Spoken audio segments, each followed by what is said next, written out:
Time for the 49ers Rush Podcast.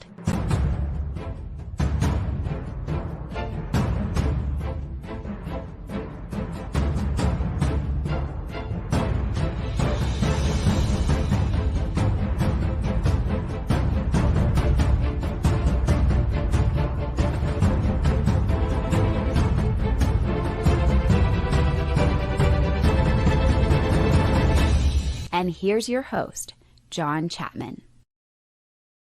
What is going on, faithful? This week is everything.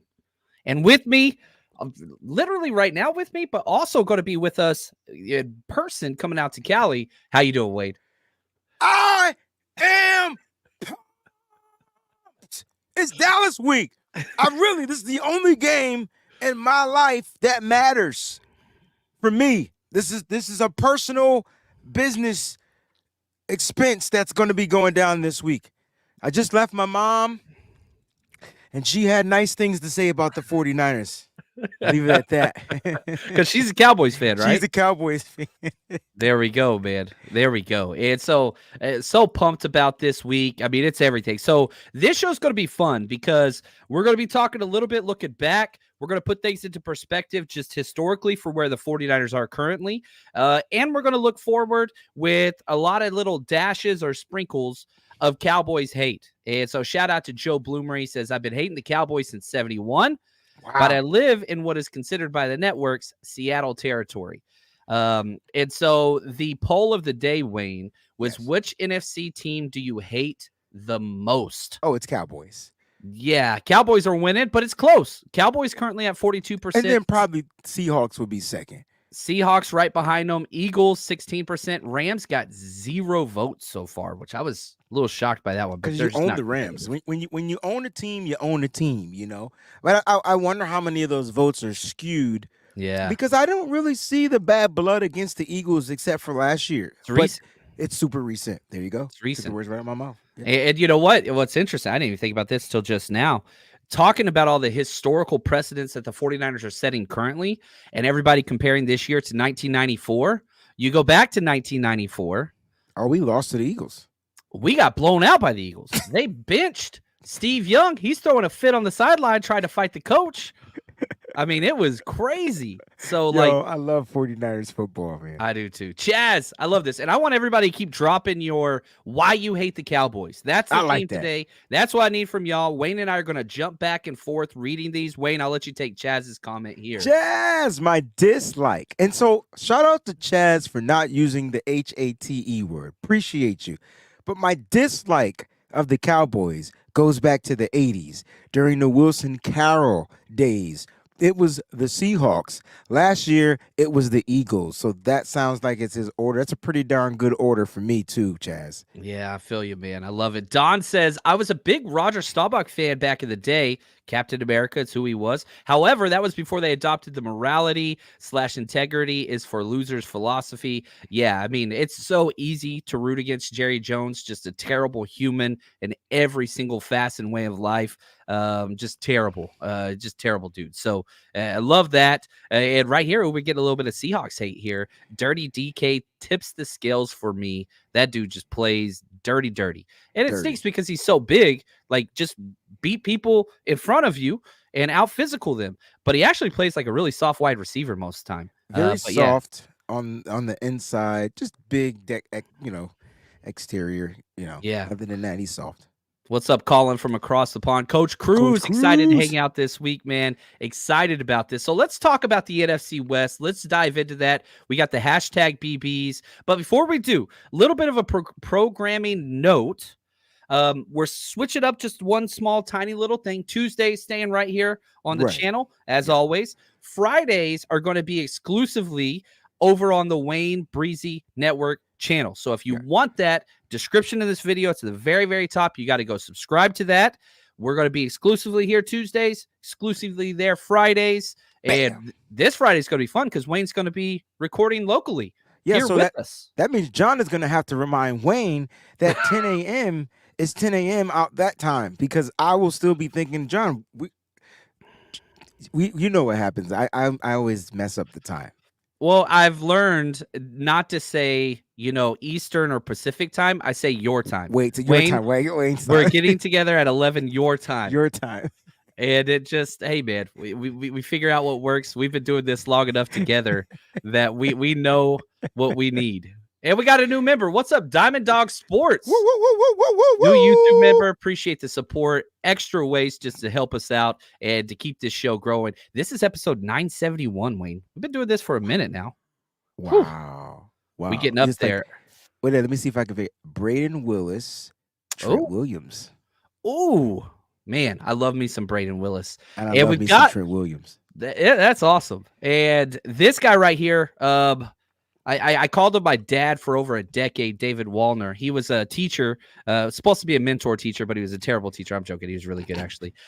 He's a diehard Cowboys fan, and I got to reach out. We got to talk this week, David. Glad that you're here. Talk all your trash. Everybody direct fun trash talk David Wallner's way. It is his love language. He didn't get hugged a lot as a kid, so embrace him by talking trash, but enjoy that in the chat. That's going to be a lot of fun. And Diamond Dog Sports comes out swinging. He says, after Seattle fans threw trash on Bowman, getting carted off the field, I lost any respect for the team and its fans. Yo, do you remember that, bro? Like, oh my gosh. And it's crazy because Seattle literally was a non-factor until the Legion of Boom days. Like, I'm They had sorry. a tiny little blip. Tiny little blip. Tiny blip. And but I'll say this. Hey, they're 3-1 right now. That look like two of the worst teams I've ever seen in the first half. And then Daniel Jones just pooped the bed and Seahawks took advantage of it. So shout out to them. It's nice to know we're going to get some type of competition in the NFC West. We're not going to get any competition, John. You let Daniel Jones fool you. And it wasn't just him. Dude, they must have blitzed 90% of the time in that game. They were sending all kind of pressures at Daniel Jones. Did you see Eric Armstead's comment too? How cool was Eric Armstead? Eric Armstead said, I'm going to paraphrase it because I don't have it pulled up right in front of me. He was like, something about Daniel Jones. He said, you would drop back and try to stay in the pocket, for a long time opposed to getting the ball out of your hand quick when you played against us. Yeah. And that was funny to me because I was like, I was thinking the exact same thing. The only difference is my name is not Eric Armstead and people don't like me like they like Eric Armstead. Like, I like you both the same. I'm going to be honest. I appreciate. He's the humanitarian though. I'm more of a. I'm an asshole. It's not your fault you were raised on the East Coast, man. It's not your fault. It's not your fault. Did you just crap on the East Coast? No, Woo! y'all just have notorious personalities that I respect. I respect it. We get along for a reason, Wayne. We do. I'm just saying. Speaking of amazing people, humanitarians, Miss Debbie Ryan, she says, good morning, Wayne and John. Blessings to everyone on today's show. Positivity. Shout out to all the hashtag BBs. That's the Breezy Brunch. And the hashtag CCs. That's the Countdown Crew. Woo! In the That's same what place I'm talking every about. Tuesday, every Friday. Yeah. Right here, Talking Heads. Appreciate the super chat. Giants should be on this. Yes.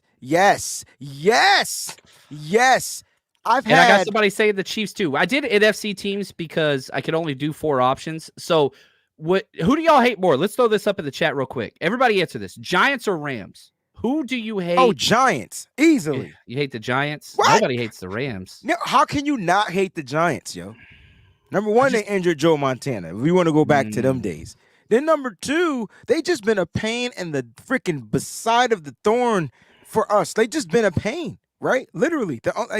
This season is the only time I really felt good about beating the Giants. But there was a little piece of me that felt like they're gonna make this game tough. They're gonna make it tough. But the Giants are a pain in the behind. For me. It's. I do look birthdays, back at bad those memories. times, and they are rough. Oh, what's up, Jax? Jax I'll in let the you take building. this one.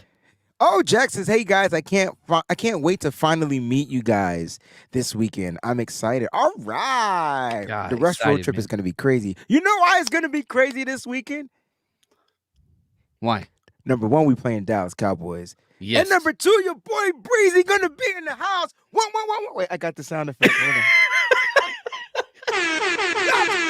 Oh, it's gonna be too legit to quit. We're gonna have dance-offs. We're gonna have drink-offs. We're gonna have smearing-offs. Anything that rhymes with the word off, we're gonna be in the building. Make sure you're there. Get your tickets. RushRoadTrip.com. Oh, and before that, that's the cool thing. So that's Sunday. You're going to tailgate with us, 40IrishRushRoadTrip.com. Saturday, this is something that's brand new for me. And I'm pretty pumped about this because I'm checking this off the bucket list. We got the music video, the filming of it. Wayne, walk us through this, where we RSVP, all this stuff. All right. So you can RSVP. It's right there on the bottom of the thing. TWBEN.com RSVP. It'll take you straight to the site. All you do is fill in your information, and then we'll get the email. We'll put you on the list. Now, the first 49 people that I have in that email will get a free Faithful to the Bay rally towel. They're out in California waiting for me to hand them out. They look official, so you'll be getting one of those, so that way you can shake it like a Polaroid picture at the game. All right, so listen. It's going to be official. We're going to be doing it in San Jose at the Deebo Samuel mural, which I fell in love with. Shout out to them out there, the Shoe Palace. We're going to have a great time. We're going to be doing a couple of special giveaways as well, but I'm not going to make mention on the air. Let's just say it's a gold and it's a bar. I'll leave it at that. You're speaking my language because I know what these hints. Okay. I know what those hints say, and I'm excited now. I'm excited. I was excited before, but I'm pumped. So that's Saturday morning. Then Sunday, we got our tailgate. Guys, I told you this yesterday. I'm telling you this again. Early bird pricing ends tomorrow. So if you haven't bought your tickets to come party with us, early bird pricing ends tomorrow. 49ersrushroadtrip.com. We got TVs with Red Zone on it because we're going to be able to catch the second round of games. We're going to be doing all kinds of stuff. Breezy's handling the music this week, which I'm always excited about because, you know, he brings it. He knows what he's doing. So we're going to be out in the blue lot right next to the Democracy Way exit. Yeah, we got the maps up everywhere. We're in the same spot every week. John, Kids are free. I think you officially taking over the blue lot. Man, I was watching the videos last week. And I'm like, wait a minute, he done expanded. Like I'm getting there. I'm sad. We're building slowly. But see, it's just a precursor for when Wayne shows up. That's all that is. Man, that's all that is. Listen, I was excited. I was like, oh, this is gonna be lit. Oh, it's gonna be a good time. This might be the biggest home tailgate we have all year. This one's gonna be huge. That's what's up. It's so excited about that.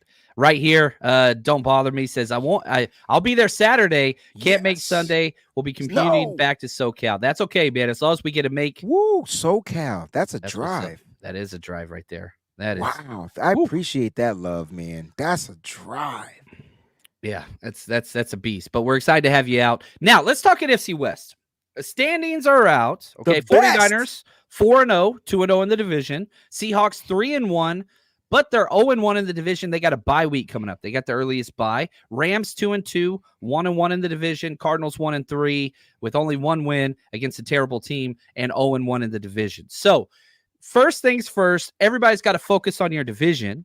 Niners are exactly where they should be. They have the highest rated odds to win their division across the NFL.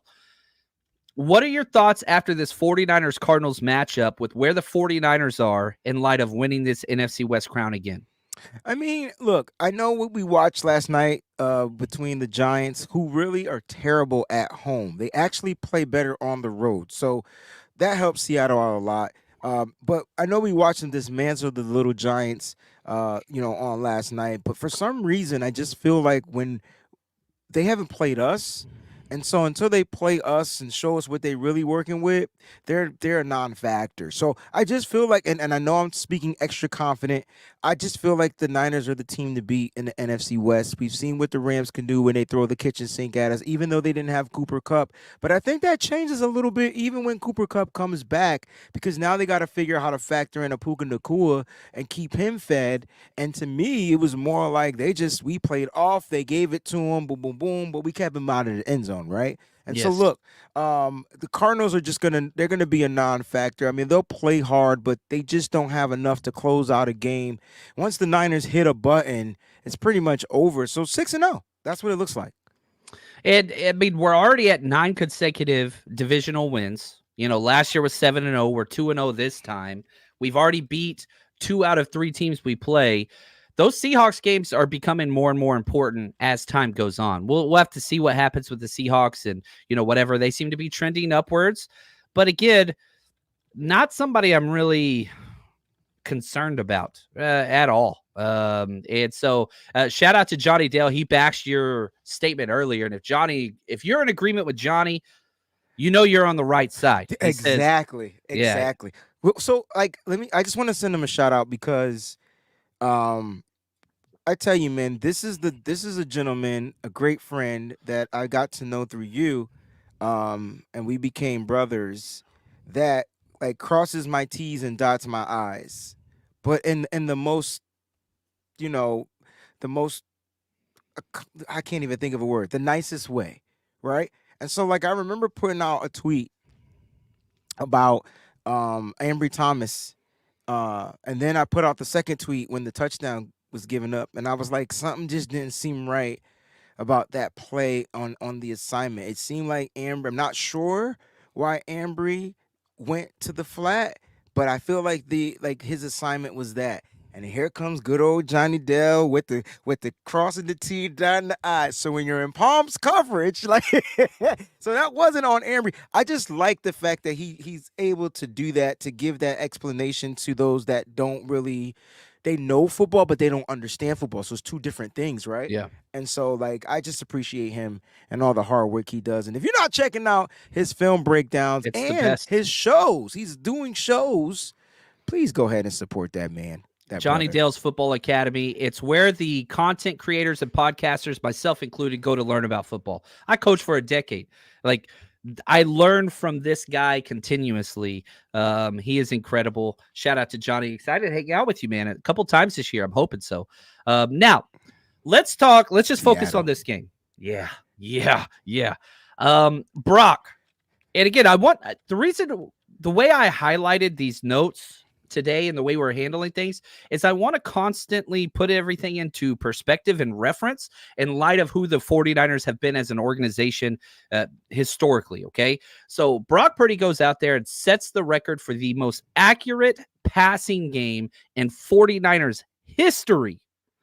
Finished with 95.2% completion percentage. What does this tell us, Wayne? Not only about Brock Purdy, but just this offense, Kyle Shanahan in general. What are your takeaways when you see somebody go for 20 for 21 passing, 95% quarterback accuracy? So here's the thing, right? I think I started to figure some stuff out. And I'm trying to, when I think about Brock Purdy, a lot of people were saying, well, he's a system quarterback, and not just like the national media. So I always attack the national media. So a lot of them, he's a system quarterback. I don't think Brock Purdy is a system quarterback. I think Brock Purdy is the system. I think the reason why like things weren't working, we've tried, think about it. We've tried with multiple quarterbacks to fit Kyle Shanahan, but he was missing 2 pieces. The running back and then the quarterback. Yeah. The 2 most important pieces next to the center and the left tackle on the offense, right? So like, I think Purdy came in and just said, Coach, I could play football, man. Just tell me what you want to do, and I'll go out there and make it happen. And I think that's the type of kid you get from Brock Purdy. But then when Brock Purdy starts doing stuff that the coach didn't even know he could do, that's when the coach is like, yo, man, here's my trust card, dog. He's got it in spades. You talked about previous quarterbacks with Shanahan. Like, okay, Jimmy Garoppolo was great. If Jimmy Garoppolo was our quarterback for 10 plus years, I think most people would be happy to win a lot of games. But my 3 biggest, and I think the 3 biggest critiques of Jimmy Garoppolo was 1, turns the ball over too often, 2, does not throw the ball deep, and 3, doesn't check down or throw the ball away. Like, that wasn't his thing. All 3 of those Brock Purdy does in spades, throwing back shoulder fades every single game so far. Brock Purdy has hit a back shoulder fade to perfection, and he's done it to CMC. He's done it to Ayuk. He's done it to Deebo. Like, And he's done it to Juwan Jennings. So, like, it doesn't matter who's out there. And you can say, well, yeah, Deebo and Ayuk or whatever. No. He's done it 4 separate games to 4 different wide receivers. I love that. Checking the ball down continuously, get through his reads. One thing that was interesting to me was how much the Cardinals ran buzz coverage. We didn't see that. That's where the safety starts off at single high. Yes, it shoots straight down to the hook curl zone, trying to goes against slant, in breakers, whatever else. And Brock would just see it and then just pivot. See it, pivot. So, like, he never even threw the ball into a contested area. And it was just like, good gosh, those are Jimmy G haymaker interceptions that we all remember. And not that this is an anti-Jimmy G thing. I don't think that it is. This is a pro Brock thing. This is taking the offense to the next level. Now, before we get to our next question, Niner Gaming says, is 15 years old kid for free at tailgates? 18 and under, all free. My 15-year-old son's going to be there. He's working, though. But yes, all kids free to all events that I ever do. It is so – y'all see this right here? Yeah, I hung this up on the banner. If you're watching, if you're just listening, I busted out the old Jerry Rice jersey from my childhood. I became a fan at 9 years old, not because I like the 49ers, because I dislike my stepfather. And I forced him, he's a Cowboys fan. I forced him to buy me this jersey. My mom kept it for me forever. It doesn't fit anymore. But this is my origin story to darkness, to joining a winning tradition, to being filled with anger towards the Cowboys. Kids are so, I mean, both Wayne and I were teachers. I mean, come on. Like, this is important to us. We love kids. That's the thing. We want to build the future. We want them to create happy memories. And at all of our events, we do kids only raffles and competitions. For sure. And we're giving stuff away to kids like crazy. Sometimes the kids be getting into the competitions with the adults and they win. Yeah. Shout out to Coach Cruz's son. He won the trivia. See what I'm saying? Yeah. See what I'm saying? Dude knows his stuff. So, yes. John, it's funny that you said that, because that's the reason why you love the kids. I love the kids because they make me feel like I'm a kid, which is what I want to be for the rest of my life. And so, like, they make me feel alive each and every time they're at the event. It's like I could come back down to earth and not have to be an adult and live carefree just for the moment at the event. After that, I realize I get the bill and I'm like, oh, I got to pay for this stuff. So it's like, oh, man. But you get what I'm saying. Yes, big time. Shout out to DJ Super. He was spinning for us, man. Last week, that was incredible, man. He was fire. First of all, I love the avatar. The Mario font is so dope.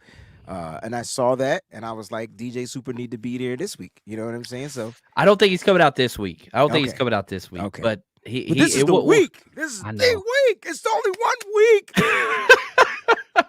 But I tell you what, when they come back here for the playoffs, because I believe we'll be playing them again this season, DJ Super, we need you on the 1s and 2s.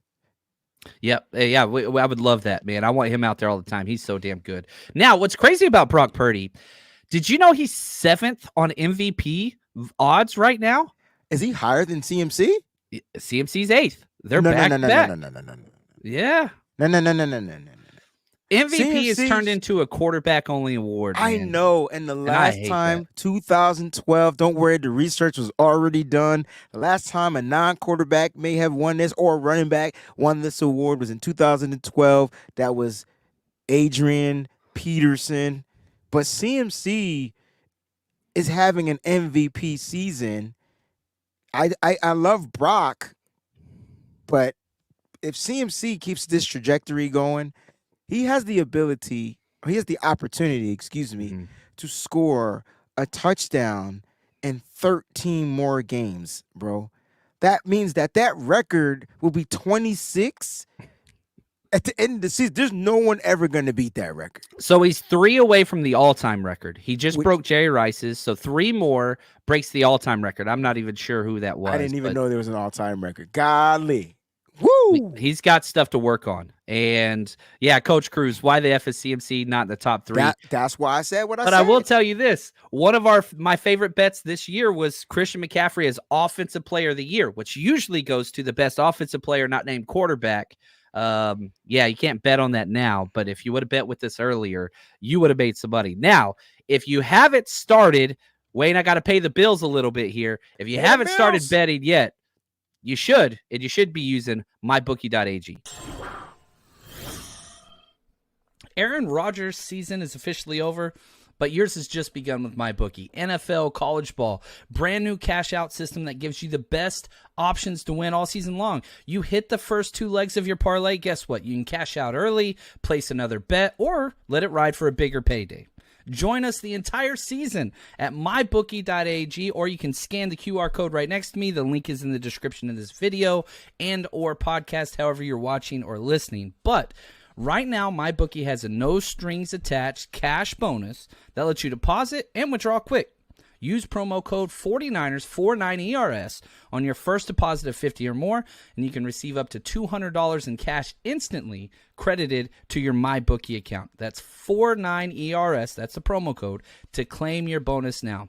Bet anything, anytime, anywhere, and I mean anywhere. You can bet anywhere. I've lived in California for 8 years. Bet anywhere. I mean it. Head over there with MyBookie. That's what's up. We're going to have our bets of the week up here a little bit later. If you bet with us last week, man, another huge profitable week. Keep making money with us. Come on, man. Let's do that. Now, here's something I want to give you, Wayne, just real quick. And this is based off of this most recent game. Listen to these surprise names, offensively and defensively, that showed up in the top 10. As far as just highest rated defenders for the 49ers. Kendall Sheffield, Oren Burks, George Odom, DFF on defense. All those guys made top 10. Backup role player guys that stepped up and just freaking impacted the game in a positive way. Offensively, top 10. Willie Snead, Ray McLeod, Ronnie Bell. We know the studs for the 49ers, Wayne. Talk to me about the depth that they continue to build on this 2023 49ers team. The Niners for the past several years have been trying to get this depth right. They've been trying to figure out which players will be the pillars, and then which players will be coming in to kind of like, clean the pillars, like resurface them, shape them, like keep them strong. And so that's what keeps this offense ticking and the defense going hard. And so when a veteran or player or a starter or whatever can take a play off and the Niners defense don't skip a beat, and same thing on the offense, that's a problem. And now that the depth is the right depth, and it takes time. It's not easy finding the right depth, but I feel like the Niners literally created a farm system on how to draft what they want, right? Not what everybody feels they should get, or this stud from college, or this whatever. No. You got to fit a certain type to play on this defense. You got to fit a certain type to play on this offense. And you got to fit a certain type to be on special teams, right? 3 phases. I think the Niners and Kyle Shanahan, John Lynch, Adam Peters, all the other guys, the scouts, when they go out to scout, they're not scouting like we scout. They're scouting saying, all right, we got to deal with this contract coming up. Here's a player that looks like he has some of the same intangibles as this player. Can he block? Can he do this? They're checking off the intangible boxes. They know everybody can catch. They know everybody can run. They know everybody can block. They do certain things. They're checking off the intangible boxes. The Niners have depth, and it's scary because the depth is working. Oh. It's fun. Listen to, this is a clip Juan Salas cut out just about how the 49ers carry themselves. This is from Brock Purdy. Just everything, the way we go about meetings and the way guys lift and practice, everything. Like, everyone's on a mission, and we expect a lot out of ourselves, and obviously every game matters for us. We have a end goal in mind, but everyone's hungry to do the little things right. And, the coaches are hard on us when, we win, but there's plays to be made out there. There's things that we could be better at. And I feel like last week we sort of took that to heart, and, guys came out just very detailed this week, so felt good. I think that just says so much. We talk about Shanahan's doghouse and like, Matt Breida or what happened to Brandon Ayuk and all these things. Whenever you could see somebody like a Brandon Ayuk go through that and come out the other side, I call him Frankenstein because Shanahan and Warner turned him into a freaking monster. Look, if you're a back end roster guy and you see Brandon Ayuk went through what he went through and is now where he is, the mold has been set. You just fall in line. That's it. And if you don't, you got to go somewhere else. Well, and he doesn't have a problem moving on. I realize Shanahan, you're gonna be injured again. Okay, no problem. Cut. Yeah. Like he's starting to learn that he no longer has a problem for saying, hey, he won't say he messed up, but he'll move on. There we go. Right. And Which means, I'll say this: a player who didn't fit, Trey Swelling, just got signed to the Ravens practice squad. Hey, good for Trey, man. I love good that for Trey. And it's not. You know what the thing was with Trey? I'm not gonna say. I mean, obviously he's not here, so you can say that he didn't fit. I don't think it's not that he didn't fit. I just don't think he capitalized off of his opportunities. He had multiple opportunities. He got deemed starter over other players, and then he went out there and he laid an egg. He didn't pass the test. I hope he turns it around. Like, that's the thing. Like, the Niners, they promoted him over Q Knight, which sucked. I was a little bitter about that. You get what I'm saying? But it didn't work out, and then you move on. So I'm glad that he landed somewhere else. But now you've got this guy in Sheffield that come out, was the number 1 rated special teams player, played, not meaningful snaps, but trash time snaps. It showed that he belonged in that moment. I'm excited, man. And we haven't heard anything about Darrell Luter Jr. Are you kind of shocked by that, Wayne? Well, I mean, you haven't heard any updates on any of the players on the IR or on the Robert PUP. Bill, Darrell Luter Jr.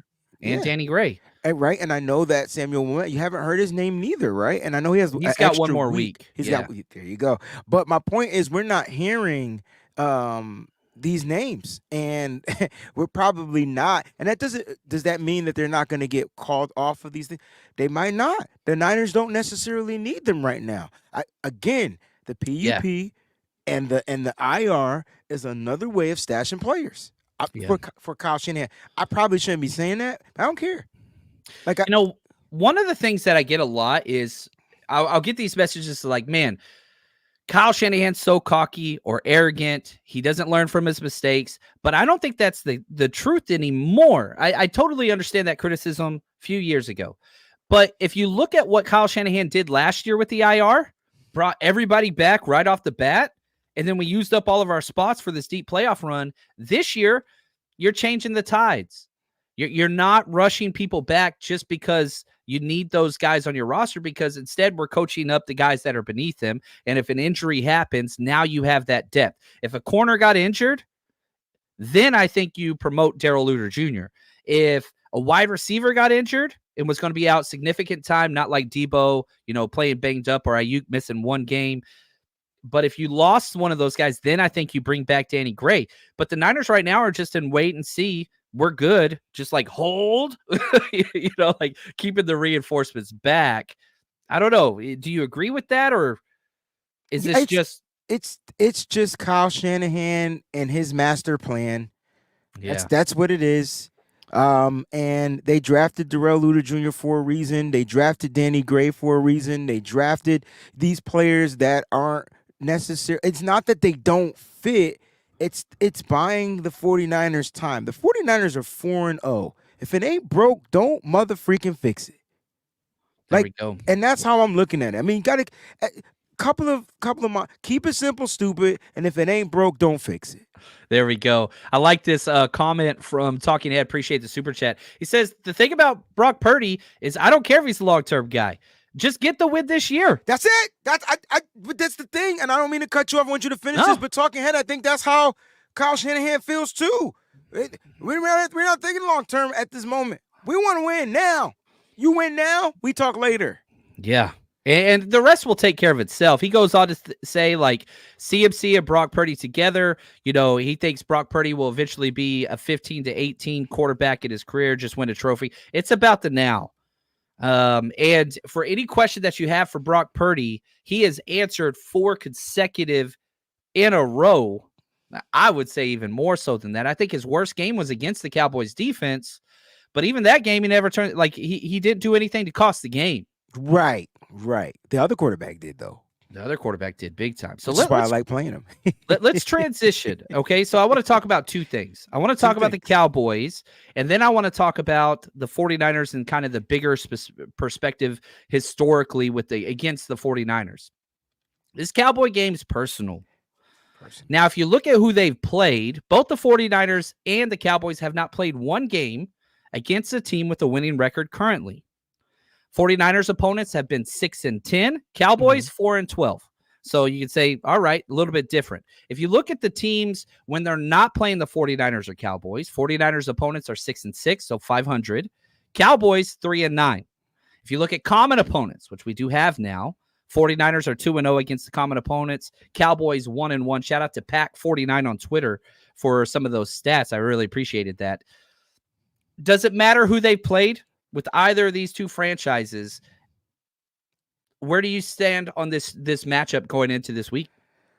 Look, it's going to be a good matchup, everybody. This is football. It's a football game between two juggernauts in the NFL. So, like, this is not a game where it's going to be a blowout, even though it can for either team. Both teams have high dynamic offenses, and both teams have fast and furious type defenses, right? And so it's going to come down to which team makes the least amount of mistakes and which teams capitalize off of those mistakes. It's going to be that simple, right? I think the 49ers continue to play the style of defense that we've been seeing, and I think the 49ers continue to dial up the offense if need be. The plan is to run the dang ball, and then we'll run it. And Dallas is going to have to figure out how to stop it. Matter of fact, every team that we've played, I know they have losing records, but they got defenses that can pretty much stand up and try to stop a run. It's funny because they do it until they play us. That's my whole purpose of bringing that into the equation. You know, Pittsburgh had a pretty good run defense until they played us. I would say the Giants, whatever. The Cardinals, the Rams, look, until you play a Christian McCaffrey 49ers run offense, it's a little different than when you were playing it with an Elijah Mitchell type of a run offense when he was leading the pack, or when Mostert was leading the pack. Even that was hard to stop. So it's going to be difficult to stop this run game. And if I am Kyle Shanahan, I'm watching what the Arizona Cardinals did. And if the Arizona Cardinals couldn't do what they did to Dallas with their run game, what do you think the 49ers is going to do to Dallas? Man, yeah, you're going to run the ball. A soft finesse defense with a bunch of corners and outside guys. You punch them in the damn mouth. James Conner turned that defense into a flag football team that didn't want to hit. So what do? You physical them. And that's why we've been able to. And, I don't respect the Cowboys organization. I don't respect the franchise. The roster is pretty solid. The rap sheet's even more solid. They got a lot of those guys. But I don't know. Whenever I look at the Cowboys versus 49ers matchup, Dak doesn't show up well to pressure. And I'm not talking about pressure like people are rushing at him, Nick Bosa pressure. No. I'm talking about big-time games at big-time moments. And anytime those happen, Dak Prescott turns into Kirk damn Cousins and wets the bed every single time. There's a reason why Brock Purdy has the same amount of playoff wins as Dak does his entire career. Mm-hmm. It's just soft. It's mentality. It's their coach. It's soft. It's mentality. It's their owner. It's soft. I want ticket sales. How do you sell ticket sales? Flash, not tough, hard-nosed, punch them in the mouth. That's not who they are. That's not who they are. And so that's why I'm always just like, you know what? Niners got this just out of physicality if you don't give them the game. Correct. Don't give them the game. You're better than they are. You're coached better. You have better players. Go do your thing. Diamond Dog Sports, thanks for the super chat. He says, Purdy is the chosen one. Critics change the excuses every week. His stats are undeniable at this point. Numbers do not lie. Film doesn't lie either. Purdy's been exactly what we've needed. I think the thing that we're not talking about when it comes to Brock Purdy is his ability to adapt. If you go back to the 4 games that we played, week 1, hostile environment, not as hostile as Philadelphia, but it's his first time starting on the road in an open season, their home in a home opener game, and he goes out there and lays it down. Week 2, still on the road. You go into Levi South. I don't think he ever played the Rams before. Guess what he did? Lay it down again. Then all of a sudden, they get home, right? They get home. They have to face on a Thursday night on a short week. It's like, not the first time he did a short week game, but my point is now you're preparing for these NFC East guys to come in here and try to, the NFC East used to be known for hard hitting and all that type of stuff. What did they do? They blitzed 85% of the time. He adapted, did that. He attempted throws down the field. Didn't work. Didn't connect, right? Week 4, at home again. Second time at home. They're like, hey, man, let's just play some backyard football. That's what Kyle Shanahan did with the Arizona Cardinals. You know how I know? Because when there was a 5-point lead, Kyle Shanahan went back to backyard football. He's like, you guys stop having fun. Go back to having fun. Okay, coach. Whoop. Hey, man, I want you to run this post out right here and go like that. We always used to be out there on the field. And you're covering, don't coming let him up with see the you. hand or the ball. Like you always had that one guy. You know what I mean? Yes. I love that, Wade. Sonia, she says it seemed like Deebo was used as a decoy. I agree completely in the 100%. Arizona game. Do you 100%. think Deebo will be in better shape for the Cowboys game? Wayne? I mean, he was in. Look, people think he wasn't in good shape in that game. It wasn't that he was just used as a decoy. I just think that the Niners were running the ball and it worked, and they didn't necessarily need it to use him, just like they didn't need to use George Kittle. I do know Deebo was dealing with the knee and the rib injury, but I think another week of rest and light practice for Deebo Samuel, he's just only going to get healthier. I would pay more attention to the knee injury than the ribs, but Deebo looked fine out there. He just he just wasn't used. So decoy for sure against the Cowboys. I highly doubt that he'll be a decoy. Matter of fact, he's 2-0 when he plays against the Cowboys. So decoy, he's going to want to be 3-0. I remember one of my favorite Deebo moments ever was Absolutely. the first playoff game where they get the interception, Mm-hmm. and I don't remember who the interception was. I think it was the nickelback. Could have been. Yeah, it was 2 years ago. I think it was Shark. I think it was Shark. And so he has his helmet off, turns to Kyle, give me the damn ball as he's running out there. And Kyle puts him in the backfield, hands it off, one play touchdown drive to shut him up. I mean, that's just you talk about alphas, right? And so again, a big reason why I criticize Dak and Kirk Cousins and these guys so much is, and I've gone on this rant before. Too passive. You're not an alpha. Yeah. You're not. That's not who you are. Like when the game is on the line, I want the ball in my hands. That's Deebo Samuel, not Dak Prescott. Nick, I got a couple of good questions here from Nick. Okay. Well, let's break this up into 2 parts. Okay. I'll take the first one. You take the second one. Okay, I'll take perfect. the D-line question. You talk CMC. So first part of the question, the D-line isn't getting the pressure I thought they would with Hargrave. 2 things. The 49ers defense, we don't blitz. We only bring 4. And on top of that, every team that plays us has had the exact same game plan. Get the damn ball out in 2 seconds. That's 2 it. seconds, John. And so that's fine because, we're not getting the pressures and quarterback hits and sacks that everybody's used to, but everybody's game plan is get the damn ball out quick. Look at the Rams against us. Look at the Giants against us. Look at Dobbs against us.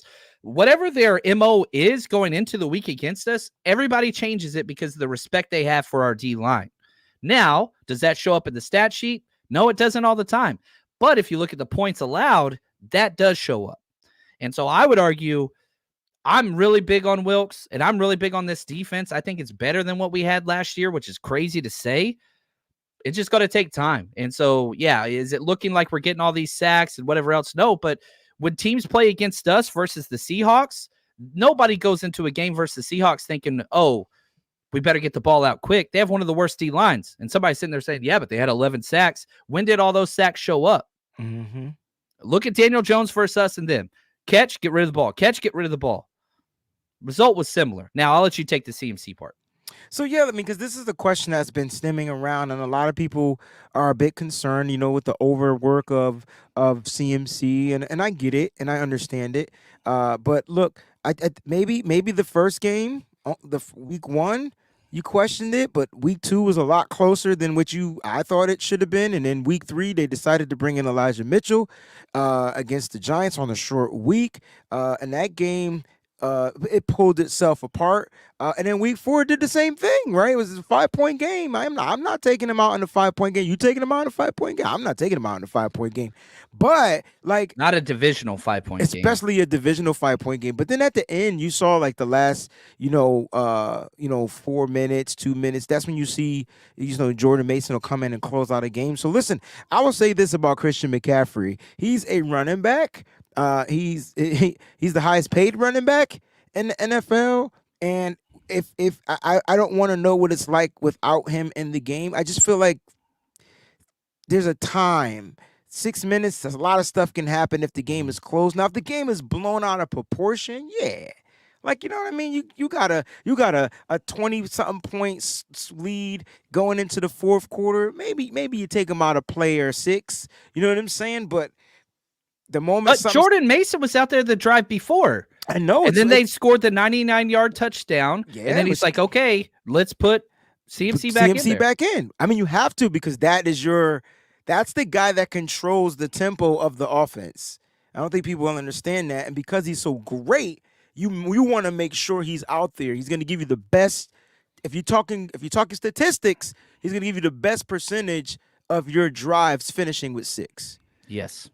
And shout out to Nick. He says, thanks, guys, for answering the question. See the blue lot on Sunday. We are tailgating as well. LA to the Bay. Bang, bang. That's what's up, man. That's what's up. Pay attention to our map. If you guys are throwing your own tailgate, Nick, which I assume that's what you're saying, come out. Be close to us. That way we could not necessarily join, but we can all hang out and be together. So we're going to be up against the fence in the blue lot 1, right up against the Democracy Way exit. We get in early, so we've got the early pass to get in. So we'll be set up. You'll see the flags and my goofy self out there flying. So yeah, if you guys are just playing on blue lot, it's first come, first serve once you get in. Man, come over close to us, man, so we can hang out and talk and break some bread and drink some beers together, my friend. I love it. Dude, these people are awesome. Awesome. All right, let's see here. We got a question here from Don't Bother Me. Who do you think will be the defensive standout of this game? You want offense or defense? I'll go offense because it's going to be CMC. It's always going to be CMC. It's the cheat answer. The default answer. He's a cheat code, man. Someone on my stream one day called him, I don't know if it was a stream or if it was like Twitter, they called him Game Genie. And I'm like, that's so dope. Like, that's so dope. I don't know if you remember the Game Genie. But I remember Game Genie. There was when Nintendo got Mortal Kombat, which I just thought it was the graphics, it was so identical to the arcade, but Nintendo didn't want to put the blood in the game or the fatalities in the game. So you had to have a Game Genie to make the sweat turn colors, bro. Yep. Yeah, that was a trip, man. Aaron says, is Trey going to be in uniform on Sunday? I think he'll be the emergency guy. So yeah, he won't be on the active 53, but he'll be the number 3, kind of like what, his name's Brandon Allen is for the 49ers. That's my assumption. Now I didn't give a defensive answer and I apologize about this. I want to say Charvarius Ward. I think he's going to be a lot of fun. I really want to see him against these wide receivers. Brandon Cooks is awesome. CeeDee Lamb is awesome. Michael Gallup, I think, is probably one of the better number 3 wide receivers in the NFL. But again, I want that physicality. I want that. Charvarius Ward started his career on the Cowboys, and then they traded him. He started for the Chiefs, then came to us. So I'm saying Charvarius Ward, I want to see it. Not that it's going to be an interception or anything. That's not really his game, even though he's got a couple. I want to see some Char Ward, man. I like Mooney Ward. I like the matchups. Him on CeeDee Lamb is going to be something you're definitely going to want to, tune into. Listen, did you know CeeDee Lamb or Dak Prescott only has 1 of his 4 touchdowns to a wide receiver? And that tight ends and running backs, huh? Tight ends and running backs. 2 to tight ends, 1 to a running back, and 1 to CeeDee Lamb. The Niners are going to have fun this week. I'm telling you, they're going to have fun. We do give up touchdowns to running backs, but we got to keep them out of the red zone. Yeah. And they're like 26th in the red zone too. So they let that sink in. We'll take that. We got an East Coast question here for you, Wade. I need your Hey, expertise here. You take this East one. Coast, West Coast, worldwide. Bro, Montana, why does the NFC East have the worst fan reputation? Don't hate Eagles as a team, but the fans are bottom tier. I don't Worst. know, man. It's something about just the East just being a gritty. The East Coast is just gritty. It's like like the East Coast is from the gutters. And so like they're so used to just scrapping and fighting and Yeah. clawing and doing all that type of stuff. And if you think about it, like everything's different on the East Coast. The dress code, the music. Think about it. Like everything is different. So the people are different. And that's why I'm saying that. Like, I don't know why Philly fans are the worst, other than their city just hasn't been able to capitalize off of winning much in certain sports. I know hockey's cool, Villanova's That's it. cool. Worst the baseball Phillies- team. Worst, like, right, I right. mean, So they're gonna showcase that they're pretty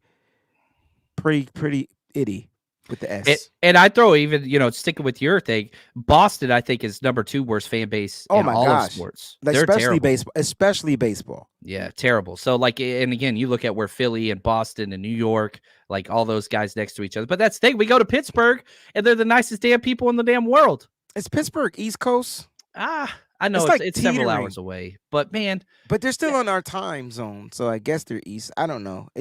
They're just teetering. Like they were totally light years away from the worst people in Philly. I want to update this poll. Let's see where we're at. Okay. Again, which NFC team do you hate the most? Sorry, I used the H word. Cowboys 55%, Seahawks 26%, Eagles 16%. Rams got a couple votes with 3% of the vote. See what's up, Finally. Rams? Okay. Finally showed up. Shouldn't include them in the poll. I should have put them in there. I mean, Anyway, what now- other team would? Oh, the Giants might have been a team, or the Chiefs. Yeah, but see, and that's the thing. I was like, man, let's just do NFC teams because, yeah, Chiefs could Right. be in You there. said that. Yep. you said that. But yeah, I think probably just the Chiefs would be the only ones over there. But let's transition. Shout out to my man Brian White. He gave me this idea. Let's put this season into perspective. Okay.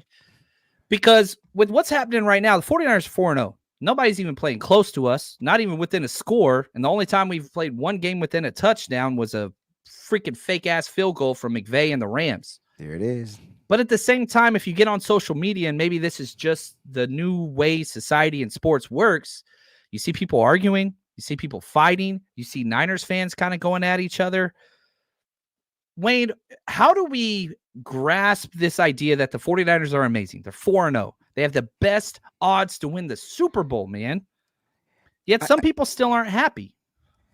Yeah, like I don't know, man. I mean, there's so many factors.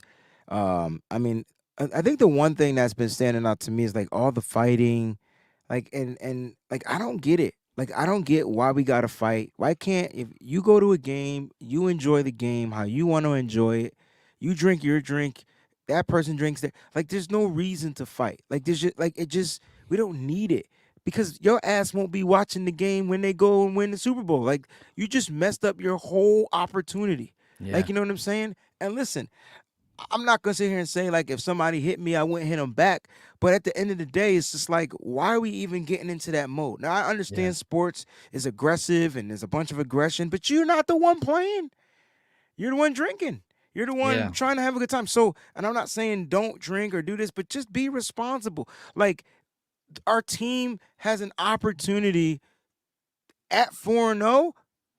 They're looking like they're only going to get better each and every week they play football. Like we're kind of will they come off this high? Hell nah. I don't think they will. I think they keep getting higher and higher because they keep unlocking something different and different. So I'm just going to say this as a fan.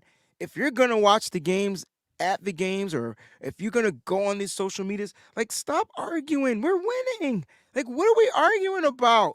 Like let's celebrate the players that are here. Let's big them up, right? Let's push them and put them on the pedestals because they're giving us a great experience to enjoy. If you're not enjoying this moment right now, I don't know why. I don't know what you're doing with your time spending this, because this is what you wait for. Go back to 2015. Go back to, Chip Kelly and Tom Sula and all that, Dennis Erickson. Like, you have to go through. This is why sports, I think, is so awesome. Is because you go through all of the roller coaster of emotions that you ever possibly could, with hope, false hope, being let down, being triumphant, conquering over great odds, and loyalty and camaraderie, and just whatever it is emotional that you want, you get it in sports. And I understand anger, and I understand being down. I was at the Chiefs Super Bowl when we lost, and I spent all that damn money, and then had to, fly home and whatever else. And it sucks. However, I've also experienced the opposite, and the relationships that you build and share with that. So what I wanted to say, and I think Brian alluded to this with his email to me, thank you, Brian, was enjoy this damn time. Enjoy this. Doesn't mean don't critique. That doesn't mean, we can't be better at the D line or whatever else. That's not what we're saying at all. It's just, damn, you've got to be able to enjoy this right now. And if you are pissed off watching Niners football right now, take a deep breath. And when in the hell would you be happy watching the 49ers play if you're not happy right now? Because we're pretty damn good. Look at Diamond Dog Sports. Look at this. It says all that Axe body spray in Philly. How could you not be miserable? I actually like Philly, the city. Just the sports. The city is amazing. I love Philly, actually. I love the history of the city. Like, there's so much you could do, and you can eat well. You can enjoy the history of it. It's a dope city. It's just the people are itty. I'll let you take this one. All right, Jay Korn in the building. Lots of talk about how the team makes Purdy better. So with Christian McCaffrey. Oh, gotcha. Okay, no one does it alone. Right, I got you. Leadership from front office is the real strength of this team.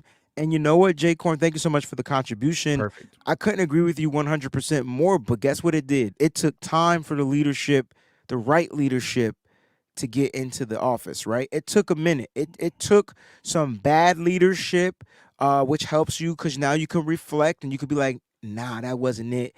That didn't work. But it took time. Like I said, the same way I said about the players, with the coaches and the scouting, the leadership had to do the same thing. And it started with Jed York. Jed York had to sit back, come back, reflect, and figure out, what am I doing? Am I going to become the next Jerry Jones, or am I going to become somewhat another name that people are going to love? And now he's become the owner that you love. At one point, we couldn't stand him. We wanted to give the team back to his mama. Yeah. So it does start with the leadership from the top, because that is the standard. That's the red and gold standard. Yeah, I like that. What's up, Corey? Appreciate you. He says, salute, love you, both you guys. Are you feeling good about the Niners going 5-0 this weekend? Yes, I am betting the Niners to cover the spread, which is 3.5 points. Currently, I'm betting them not only to win, but to cover the spread. I will never respect the Dallas Cowboys. That logo on the side of their helmet is a rating. Don't give a damn. Wayne? Yeah. Definitely. Like, look, I already picked us to win. I'm picking us to win the next couple of games, and then if I stick to my pre-season win-loss prediction, which I want to change because the league changed, and then anyway, we win in the next several games. I can tell you that right now. Doozy says, are we going 17-0? And I think this goes back to what I was talking about. Enjoyed it? No, I don't think we are. Is it possible? Yes. Jack says it is, and if Jack says it, then it has to be true. Then it has to be true. Right. But at some point, the Niners are going to lose a game. In the NFL, sometimes the ball bounces not your way, and that's just the way it goes. And sometimes they're going to have a great game plan, and injuries and what that happens. Do I think the Niners are going 17-0 and winning the Super Bowl? No, it's never been done in the history of the NFL. So I do not believe that's going to happen. However, are the Niners going to be a 14-3 1 seed in the NFC? Yeah, I think so. And I'm cool with that. And I want them to continue just to progress their way forward. So enjoy these 4 games. We look forward to the 5th game against the rival. But, man, I'm feeling great. And before we bounce out of here, one more quick reminder. This Saturday, 9 a.m. to noon, October 7th, be out there. San Jose, California, at the Deebo mural, which is right outside Shoe Palace. Come out there. It's gonna be a good time. So come support Wayne, support the community. Come out, say what's up, allow us to say thank you for all of the support. And please just represent the faithful in your own way. That's all I want. Like, if you're gonna be in the video, represent the faithful in your own way. Do I need to get waivers created for people to? No, right? Because it's not going on. No, I mean, you don't have to. You don't have to. I'm just thinking teacher mode. You remember back in, you're gonna be on TV. You got to get a waiver signed by the parents. I don't know. I was just thinking. Yeah, I think you'll be all right. But okay, we'll deal with that. It's a fun song. If you guys haven't checked it out, listen to the song. Check it out. It's a fun song. There's nothing crazy going on in the joint. Shout out to Travis King. Shout out to Lake City Fresh. And shout out to you guys for helping make this happen. How do we add it? So if I was going to search for this song on Spotify or Apple Music, FTTB, it'll pop right up. There we go. FTTB. I like it. Wayne, take us out of here. This has been an absolute blast. We're going to be on Wayne's channel Friday. 10 a.m. Pacific time. John's time. We're going to start getting people to say, is this Wayne's time or John's time? That's something and that'll be a dope t-shirt. Wayne's time or John's time. Guys, you are amazing. You always have been amazing and you always will be amazing, but you will be even more amazing after Sunday night because we are going to destroy that star once again. It's going to be looking for some gas because they're not going to get it in California, baby. Let's go. Stay up, stay strong, stay faithful. We out.